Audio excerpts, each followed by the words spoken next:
That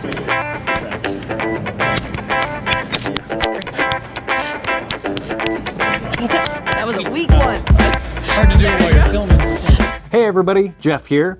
I wanted to walk you through a little photo shoot we did recently with the students. So it was a conceptual shoot that I'd come up with, and it was a teaching shoot, so I had my about 20 students there to sort of demonstrate some larger grip equipment that's available not only here in town with a local movie grip guy, but just out there in the industry in general. I wanted the students to have some hands-on experience with some of this equipment and building it, putting it together, and just kind of seeing generally how one of these larger shoots might look and feel. So the idea was that there's this gentleman here in town who's a motorcycle enthusiast and one of these sort of motorcycle drag racers and mechanic.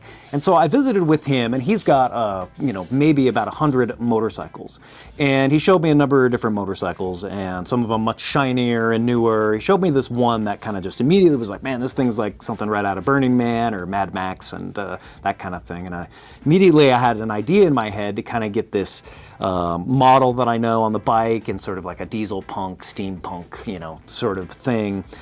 Something like, Burning Man looking kind of scenario, almost like a dystopian sort of thing. And those were some of the ideas that I was coming up with. And so I put together this visual reference guide, which basically is like pointing to, different prop items and wardrobe and hair. And I sent that to our model, Vanessa, via email. And we talked about what we were going to put together. And then she and I got together and made a trip to our local thrift shop where we looked at some different options that were available there and got her, basically kind of narrowed it down to the sort of shirt that we could put her in and this like vest that we had and some of the other accessories that I'd pulled together from some of these various thrift shops in town.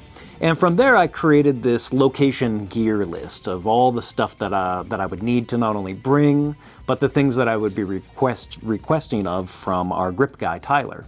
And with that, I was able to kind of put together a call sheet with the students and say, here's who's going to be doing what on the shoot so that they're kind of minimize the amount of standing around. Then we got to the location, we loaded in the gear, and at first, I just had to, meet with Tyler, and he's from Wise Foley Entertainment, and with this grip gear and talk to him a bit about what we're doing. So in this first snippet, I'm discussing my lighting plan with Tyler. And then just after that, I'm talking about the lighting plan with Mike, my first camera assistant, who I had designated among the students, to help me with the first camera assistant duties. And then I had somebody acting as my digital tech, getting me set up with Capture One Pro. And then after that, I designate groups for all the students for building the gear out and getting things ready before the prop and the models arrive. Once the models arrive, I get them in the scene and begin to shoot, and I'll show you with a speed edit towards the end of this how I put the whole thing together in Photoshop, the post-production of the final piece. So let's watch. Sure. We'll probably end up putting the LED over here. Instead of raking across the wall like last time, it's going to be a backlight with my sail, the speed rail and the Big Ben, sailing like some cookie light through with an orange gel on it. Cool. I'll have the students all do that. I kind of got teams of people to work with. Rather than having like 20 people on a 12 by, I'll probably have like, here you guys on a 12 by, get you guys working on pro photos, get you guys working on an LED, that kind of thing. Awesome. So I'm going to have a group of students build a 12 by silk over here. I'll put it on high rollers and roll it in. When the prop gets here at 1:30, and which is a motorcycle, and we're placing the motorcycle there, putting a model on it, and we're gonna have a huge LED light over here as a backlight shooting through this Cucaloris tarp down here. I'm gonna have the group that I've designated for strobe to set strobes on those lights, just two, to go over the butterfly that's gonna go over the set. Cool, and then Profoto crew, if you could wheel those lights over and put them left and right over the top. You probably need to go in pairs, probably 4 of you to get it high up enough up in the sky. Okay. And then I'm gonna have a third one for the model as a key light on her. Okay. And then start shooting from there. Kind of ambient light we're getting back here. So in this scene, I'm using a light meter to make some assessments of the ambient light. You see, I started out shooting at ISO 100 at 1/30th of a second at f/5.6. And so I'm looking at this back wall at what my meter is reading in the area of that wall behind the motorcycle, and it's reading at f2.2. which is really more like 3 stops darker than my f5.6. And I'm wanting to just make sure that that ambient light wasn't too bright and that it would generally be falling towards darkness. That was what I was checking there. Later on, I ended up upping my ISO anyhow to 200 to see more of that LED that we're working with, and I closed down to f8 for a bit more depth of field, and also closed down my shutter speed by 1/3 to 1/40th of a second for the final shot, shooting at about 65mm focal length for this. 2.2, 5.6, so a couple stops darker on the wall. Let's go, can we go 100% on that thing? So I'm bringing the LED up. I'm shooting at a 1/30th of a second, so I don't really want to drop my shutter speed much more. I could go higher in the ISO, but I don't feel like it. I feel like shooting at 100. Figure I'm using a camera that has such a big sensor, I'll try to get my lowest ISO that I can. All right, so this is what's happening. We're just waiting for talent now. Vanessa's gonna be showing up. We'll get her ready, we'll get her on the bike, we'll get the haze machine going. But essentially it's just problem solving, like the way that I want the light to look. You know, some of what we're dealing with is some ambient light in the room for sure. But I'm, you know, controlling for that just with shutter speed and ISO, and you know, had Tyler bring that LED light in closer so I could get a little bit more punch out of it. And then there will be a dog model that's going to be showing up too, probably 20 minutes, 15, 20 minutes.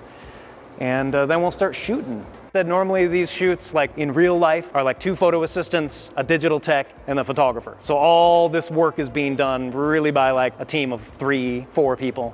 And so that would be photographic work. You know, depending on the shoot, sometimes there are 2 or 3 assistants. Maybe there's a first camera assistant, then you have a second, sometimes a third assistant. Outside of that, you'll have a prop stylist and their assistant, a makeup artist, a hairstylist. Sometimes they are the same person. And then there's wardrobe stylist and their assistant. And, you know, if there's significant product, then there are a couple of merchandise coordinators as well. You'll also have a producer on the shoot who is the person who arranges locations, catering, travel, accommodations, and basically they make sure that everything and everyone knows where to go and when. Then of course there is the client, sometimes more than one person there that's representing the client if there's an agency involved. So those, you know, can be a lot of people there on a shoot. Nevertheless, the rigging of the gear, the photo gear, the computer-related items, and you know, photographic equipment, that's usually just a team of around 3 to maybe 5 at most. No, looks great. Yeah, let's get you on the bike. Have you ever been on a motorcycle? Nope. Okay. So yeah, you'll be all right. Okay. Yeah. So you're just gonna kind of have that like down your left, and let's see here. Can you put your right foot up on that pedal right there? A little bit further onto the pedal. Yeah.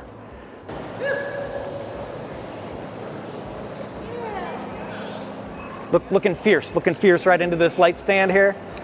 Looking like you've been on the road, Mad Max style. That one has me in it. So here I am firing the camera with a remote in my left hand, and we have a haze machine going, but I'm also adding to that haze with some canned water vapor to add some atmosphere to the image. Looking fierce, looking like life has been kind of rough. Checking my focus, because that would be a bummer if I was not sharp, right? Okay, Jen, scooch. Watch me. Baby girl, oh.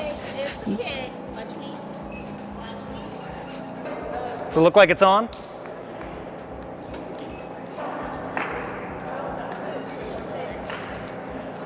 No, you're just broke. How about now?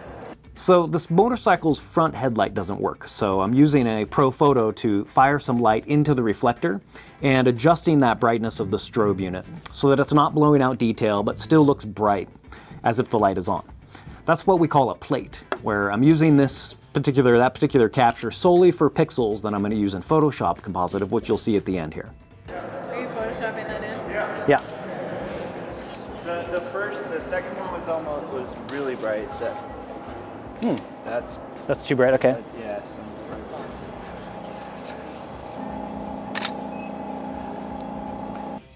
So now that I have the master shot completed, I'm moving in for some detail shots. I like its heat. That all looks nice. I love the Nerf Gun. Yeah, that'll be some fun Photoshop for me. Awesome. Now let's look at the Photoshop that went into my final piece. So essentially I have 3 plates going. I have one for the headlight and then one for a blank section of wall. And that's what I'm layer masking in right here, is getting that in and kind of just finessing that with some brushes. And then I'm cloning out some of the graffiti that's on the wall here, bringing in that headlight plate and painting that in on a layer mask to get that looking good, some of the spill. And then I'm going to create some beam coming off of this light using field blur to blur some of this white information down on a layer. And then I have to go in and get a pen paths of each section of this toy gun. And each adjacent area of this has to hug up next to its neighbor, so I'm copying a lot of sections of pen paths to new pen paths in order to do this. Otherwise, when I go to make changes to specific areas, there might be pixels, stray pixels in between those sections that end up either being a weird color or some other tone that I don't want.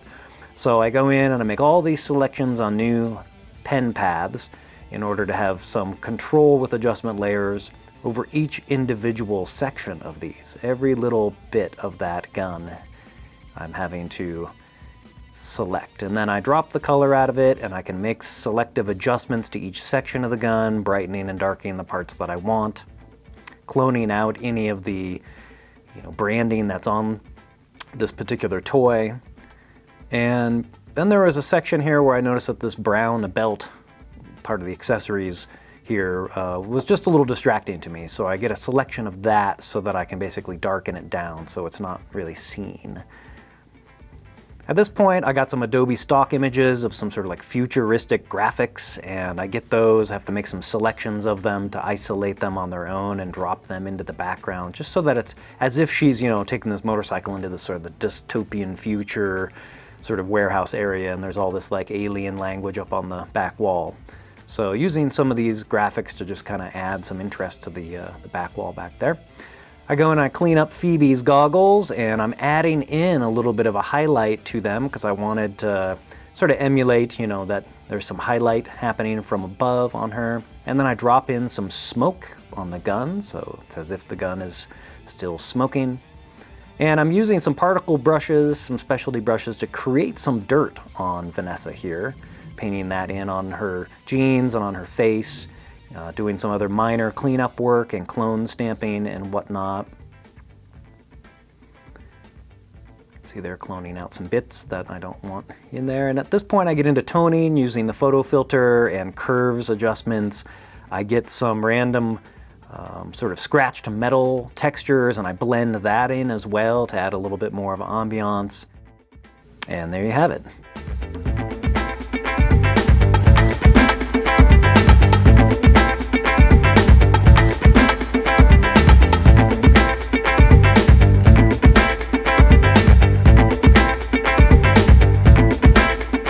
Special thanks to Canon for providing the video camera to make this YouTube video possible. If you like this video, hit the thumbs up sign. If you didn't like it, hit the thumbs down. Please, if you have any comments, questions, leave them down below. We'll get back to you. Please subscribe up above or down below. Hit the little bell icon to get notifications of new videos. Thanks for watching.